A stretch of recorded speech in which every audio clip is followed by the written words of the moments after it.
Insurance contracts and regulations. When insurance is purchased, the buyer and insurance company establish a legal contract, whose terms are spelled out in the policy document. While insurance policies share many of the same attributes as all other legal contracts, they also have distinctive features that define their unique character. 5 elements of a legal contract. A contract is a legally enforceable agreement between at least 2 parties.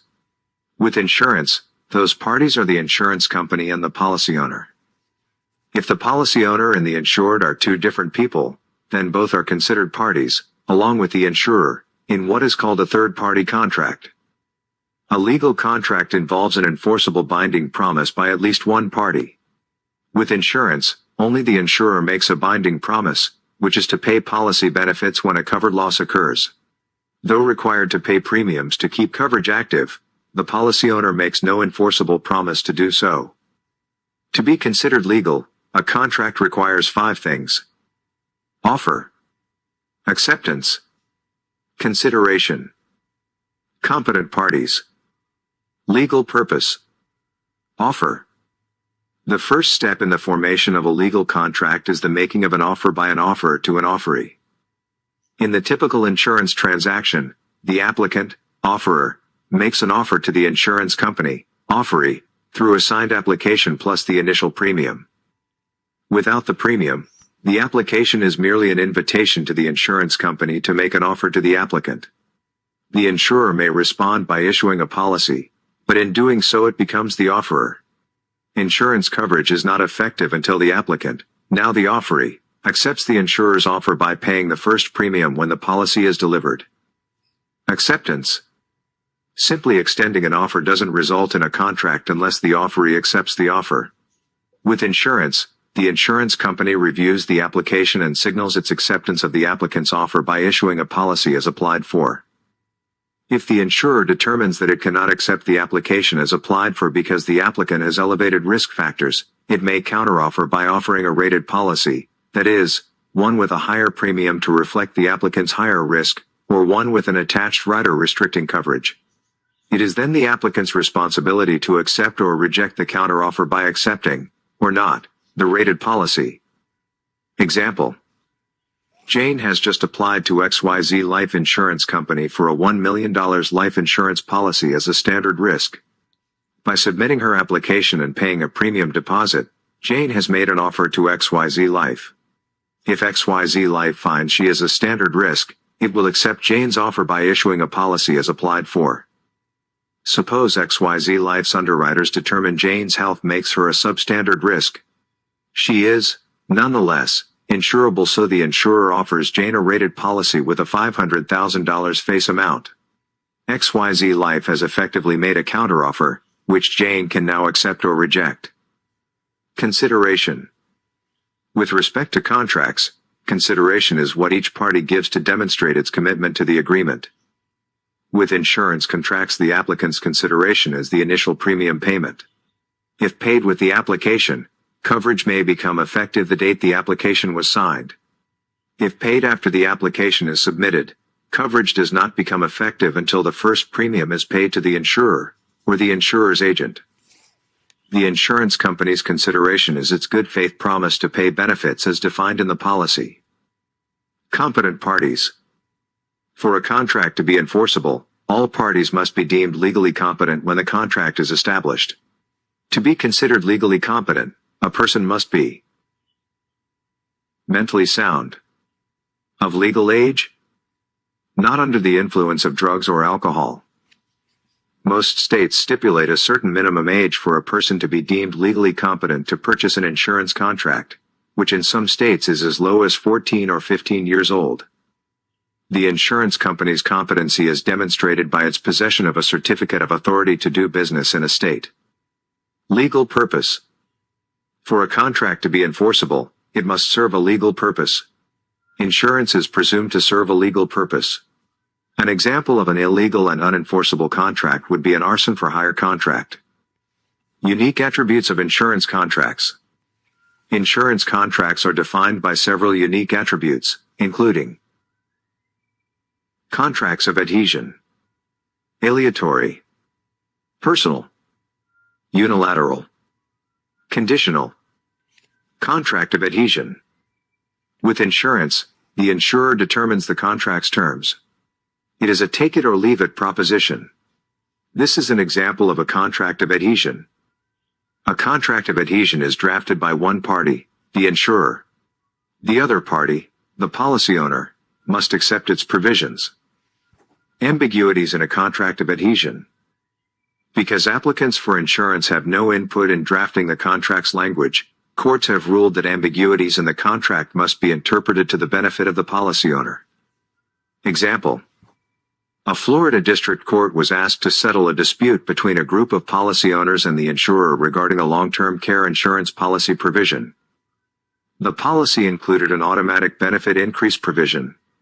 The policy owners believed this provision applied to all policy benefits, including the lifetime maximum benefit and the per occurrence maximum benefit. The insurer said the provision applied only to the home health care daily benefit. The court concluded that the policy provisions were ambiguous concerning which policy benefits were entitled to the automatic increase. Saying that they could be interpreted either way, the court ruled in the policy owner's favor, citing state law requiring that ambiguous insurance policy provisions be construed against the insurer and in favor of coverage. Aleatory. Contracts can be either commutative or aleatory. Most are commutative, meaning each party to the contract can expect to receive something of equal value from the other party. Insurance policies are aleatory contracts. In an aleatory contract, one party may receive a benefit that is entirely out of proportion to the consideration given. For an aleatory contract to make sense, the possibility of receiving the disproportionately large benefit must depend on the occurrence of a chance event. With insurance, it is the possibility, not certainty, of loss that permits the insurer to support an aleatory contract. Example. Harold purchased a $500,000 life insurance policy on June 1st for a $250 monthly premium. When the policy was issued, it was expected Harold would live his full life expectancy. In establishing the contract, Harold's consideration, his agreement to pay $250 per month for many years, equaled the insurer's consideration, its promise to pay $500,000 at Harold's death. On September 1st, after just 2 premium payments, Harold died in a car accident. Honoring the contract, the insurer paid Harold's beneficiary the $500,000 death benefit, a benefit that was 1,000 times greater than the premiums he paid. The element of uncertainty, in this case, the timing of Harold's death, was essential to this contract making sense. As an aleatory contract, it was understood that the policy owner could gain far more than the insurer from the contract. It is a chance insurers take with every policy they issue. Personal, or not. Most insurance policies are personal contracts between the insurer and the policy owner. This means the agreement between these two parties cannot be transferred to another party. Health insurance is a personal contract that cannot be transferred or assigned to another person. Life insurance is different. Though it is personal property that takes the form of a contract, life insurance is not a personal contract in the legal sense. It is unique among all types of insurance in that ownership can be transferred to anyone without permission from the insurer. Note, though, that the insured can never be changed. Unilateral. Insurance is a unilateral contract in which only one party, the insurer, makes a legally enforceable promise. It promises to pay benefits if an insured loss occurs. Of course, policy owners must pay premiums to keep their policies in force, but there is no legally enforceable obligation to do so. A policy owner can stop his or her premiums at will. If that happens, the contract will expire at the end of the premium grace period. Conditional. Insurance policies are conditional, which means the insurer's promise to pay benefits is conditional on specified events occurring. With life insurance, payment of the face amount is conditional on the insured's death. With health insurance, benefits are conditional on the insured incurring covered medical expenses or suffering a covered loss. Other legal concepts. Insurance contracts are also defined by legal concepts that extend beyond the contract structure. Utmost good faith. An insurance contract requires that both the policy owner and the insurer act in utmost good faith. Both parties are entitled to receive all the material facts related to the circumstances under which they enter into the contract. Failure to disclose critical information usually gives the other party the right to void the contract. With insurance, the applicant is expected to answer every application question fully and honestly. The insurer is expected to disclose all relevant information about the policy being applied for. Reasonable expectations. The long-term success of the insurance industry is based on a reasonable expectation that promises made by the insurer will be honored when the time comes. Indemnity versus valued contracts. With respect to how benefit payment amounts are determined, there are two types of insurance contracts. Indemnity contract. An indemnity policy indemnifies, that is reimburses, the insured for the actual value of the loss. Its benefits cannot exceed the amount of the loss, or the maximum policy benefit amount, if less. Medical expense insurance policies are indemnity contracts that reimburse insureds for their incurred medical expenses. Valued contract. A policy that pays a stated face amount regardless of the perceived value of the loss is a valued contract. Life insurance and some forms of health insurance, for example, accidental death and dismemberment insurance, are valued contracts. A life insurance policy with a $1 million face amount will pay that amount upon the insured's death without regard for the insured's value or need for the money. Representations and warranties. An applicant's statements on an insurance application are treated not as warranties but as representations of the truth. A warranty is a statement that is presented as absolute truth. Promises made by the insurer in the policy are warranties that the policy owner can rely on when the time comes to submit a claim. A warranty that is found to be untrue is grounds for canceling a contract. A representation is a statement that is believed to be true to the best of the applicant's knowledge. Provided the applicant answers all questions truthfully, the insurer cannot challenge the contract if it later determines that any of the statements were in fact untrue. In contrast, statements the applicant knows to be untrue are misrepresentations. Willful misrepresentation is fraud and grounds for voiding the contract if discovered by the insurer during the policy's contestability period and possibly even afterward depending on its severity. Example. On her life insurance application, Marie honestly answered no to the question, "Do you have heart disease?" In her mind, this was a truthful answer because she had never been diagnosed with heart problems.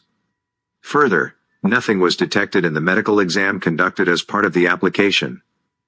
18 months after the policy was issued, Marie died of heart failure, within the policy's 2-year contestability period. The insurer investigated to determine if Marie did know of a heart condition but found nothing. Although Marie almost certainly had undetected heart problems when the policy was applied for, she believed she was answering truthfully when she checked no on the heart disease question. Because an applicant's statements on an application are considered representations and not warranties of the truth, the insurer paid the death benefit claim. Concealment and fraud. Fraud is willful deception with the intent to gain something of value. Under contract law, fraud is a reason for voiding a contract at any time. However, in the case of life insurance contracts, the insurer must discover the fraud within a limited time after the contract is signed. This contestability period is usually 2 years after the policy is issued. After the contestability period passes, the insurer cannot void the contract. Concealment is the deliberate withholding of material facts when applying for insurance. If the concealed facts would have changed the insurer's decision to offer the insurance policy, then the insurer has grounds to void the insurance contract. Waiver and estoppel. Two related principles that affect insurance contract enforceability are: waiver, when one party to a contract knowingly gives up, waives, a right, either by its actions or its inactions. Estoppel, the legal inability to impose a right once it has been waived. Example. Like every insurer, XYZ Life has the right to cancel a policy if the premium is received beyond its grace period. One XYZ Life agent routinely accepts a late premium payment from a policy owner, which XYZ Life routinely accepts from the agent. Neither warned the policy owner of the risk of policy cancellation. After yet again mailing a late premium payment, the insured died suddenly. Knowing of the death, the insurer unsuccessfully tried to cancel the policy for non-payment of premiums. through its past actions, accepting late premiums, and inactions, not canceling the policy, the insurer effectively waived its right and was therefore stopped from canceling the policy. Rescission. Rescission is the act of declaring that an insurance policy was never in effect. An insurance company that rescinds a policy states that it provides no coverage for a claim. Rescission usually occurs when the insurance applicant knew of a potential claim and intentionally concealed it from the insurer, or when the application for coverage or an important document attached to it contains information that is materially false, so that if the insurer knew the truth, the insurer would not agree to insure the risk. Insurance regulation. Insurance is regulated primarily at the state level. Every state has an agency, usually called the Insurance Department, called a division or bureau in some states, that is responsible for regulating all aspects of insurance transacted in that state. Each state's insurance department is headed by an insurance commissioner, sometimes called a director or superintendent, who is ultimate regulatory authority overall. Insurance companies doing business in that state. Insurance producers licensed in that state. Insurance products sold in that state. Insurance transactions, claims as well as sales, occurring in that state. The insurance industry is also influenced by several federal regulations, which are covered later in this course. Regulatory associations. There are two associations that promote regulatory uniformity across all states. National Association of Insurance Commissioners.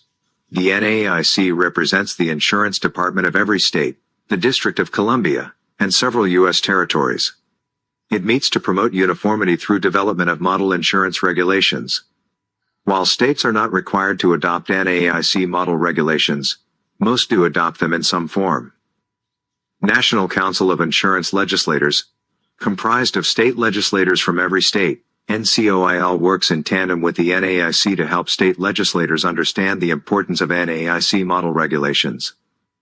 In addition to state insurance regulation, variable insurance products, which include variable life insurance and variable annuities, are regulated by the Financial Industry Regulatory Authority, FINRA.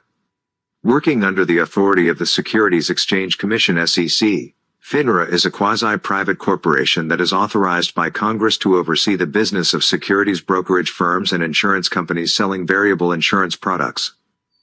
For your review: 5 conditions for a legal contract: offer, acceptance, consideration, competent parties, legal purpose.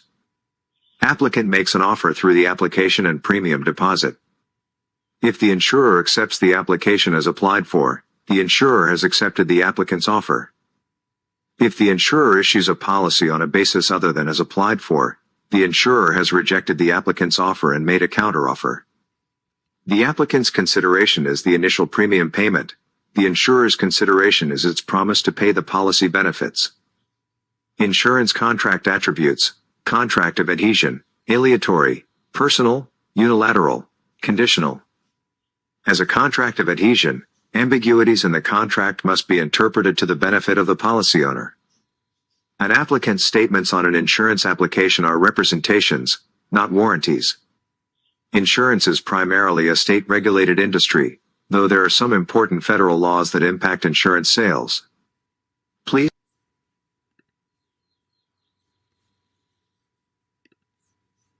When you sell an insurance policy, you are effectively selling a contract.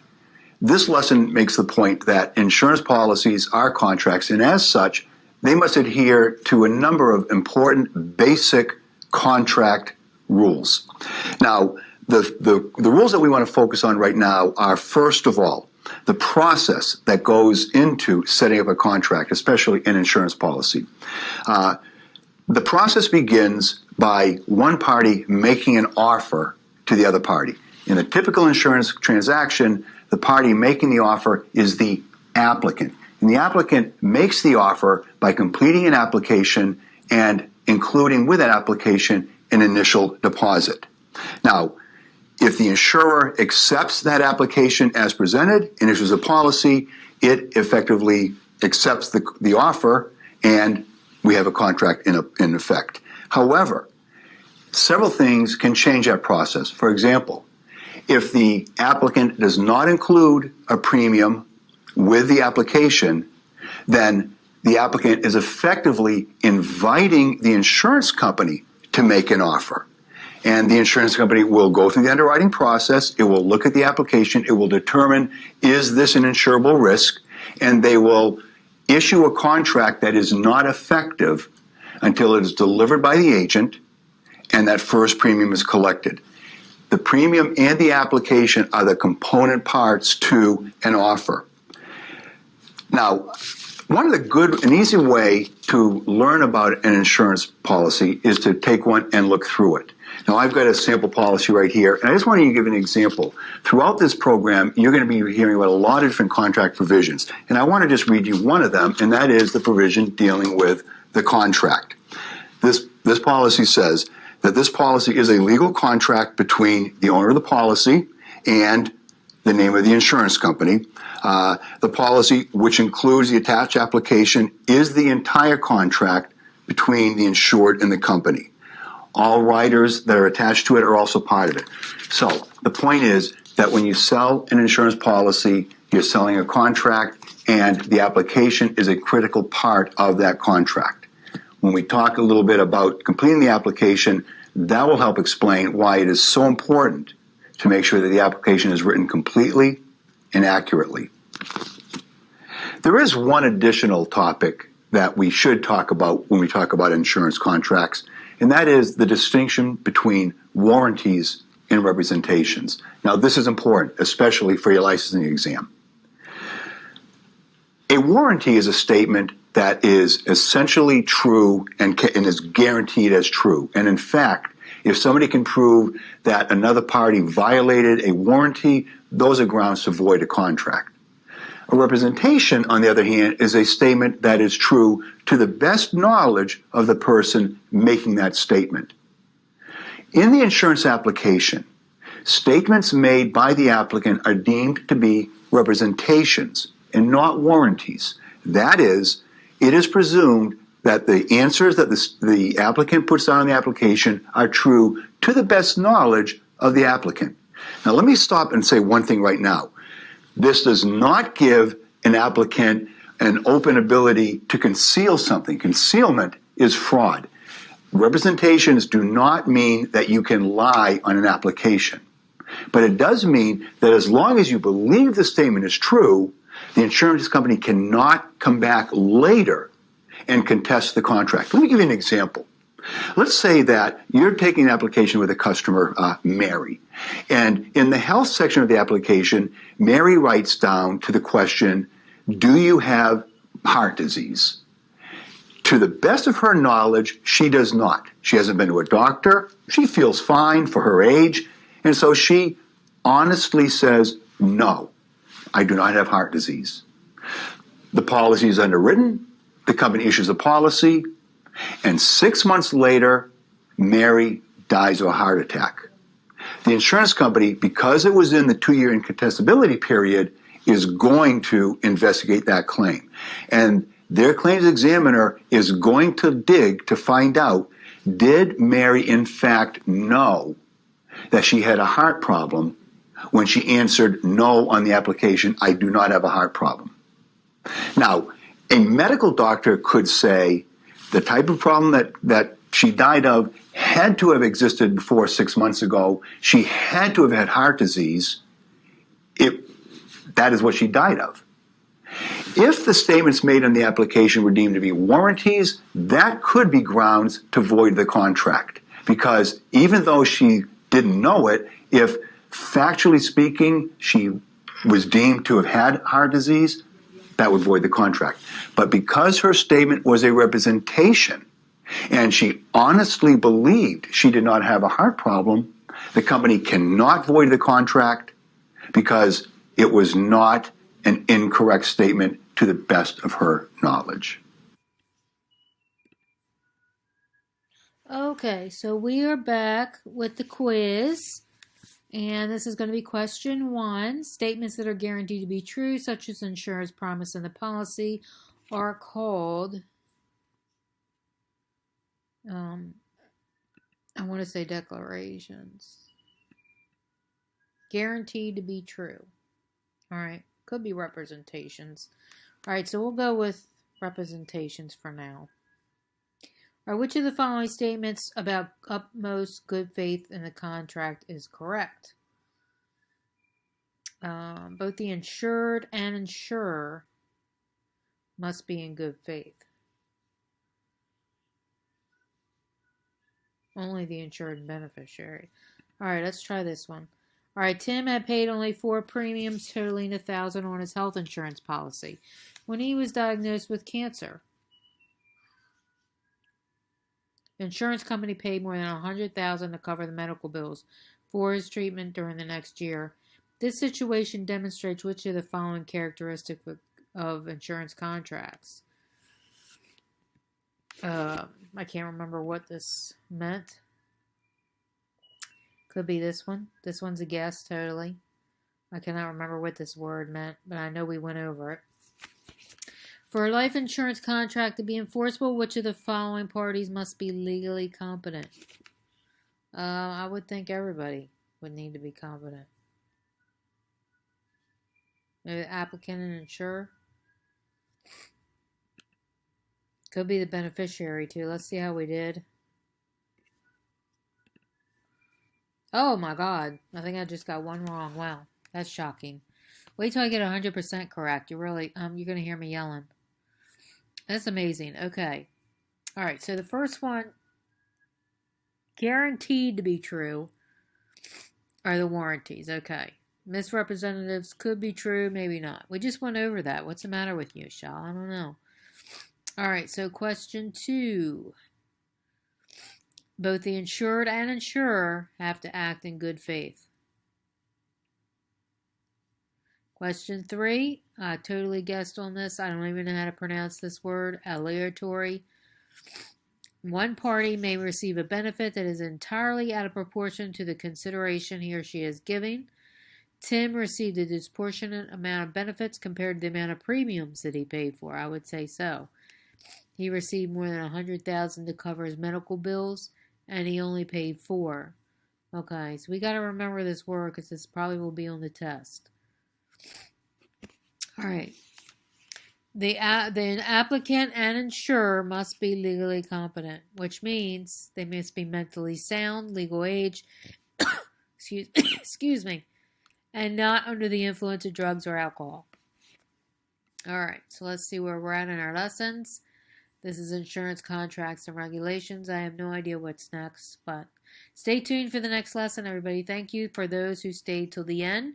If you stay till the end, then you get the most benefit because it's not just reading, it's quizzes, videos, and everything. Thank you, everybody.